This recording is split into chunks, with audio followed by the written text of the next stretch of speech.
on the bottom of your subpoint A on your contention 2, you use the MBER card that says U.S. innovation has been good for the past years. And on the bottom of your C1 subpoint A, you say that U.S. is lag behind 40 years in innovation. Which one do you choose? U.S. innovation good or U.S. innovation bad? Huh? It says that while U.S. innovation was high, there were a bunch of American research and development. There was more innovation when the U.S. innovation was there were more treatments and innovation was actually high, and right now it's actually steadily decreasing because of the price controls placed on people. But you say that this is my question now. So first, on your telehealth, so how is telemedicine supposed to work for tens of millions of Americans who lack reliable, affordable at home like Wi-Fi and So we say that for rural communities, telehealth is the only chance because they have more access to technology than they have to hospitals. But if they can't even afford Wi-Fi, then how would they be able to do telehealth? The cost to afford Wi-Fi is much less than the cost to buy a tremendously expensive drug in a hospital that they can't even afford. Can I have a question? Sure. Let's still talk about your like BBP, your subpoint A about value-based pricing.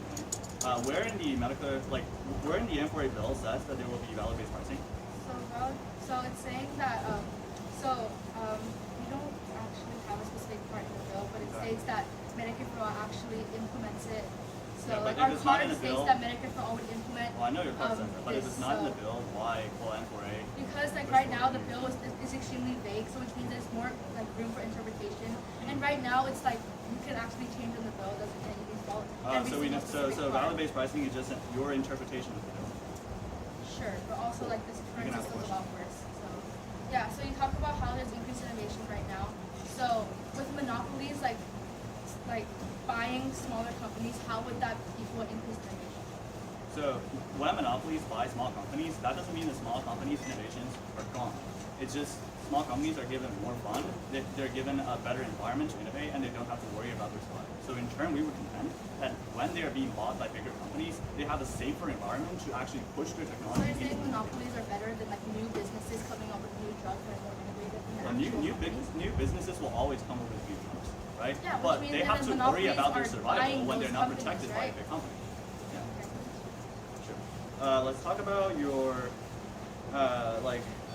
contention or subpoint A on small businesses. Can you give me an example of an innovation developed by small businesses in the past, I don't know, like in the past decade that has been groundbreaking? So right now, the reason why there aren't specific companies is because these companies are being bought out by major monopolies and they can't actually So there is no create. Because these monopolies are such a big problem, there are no new drugs. You're not a question. You have a question. Yeah, so, Yeah, it's fine. yeah, okay.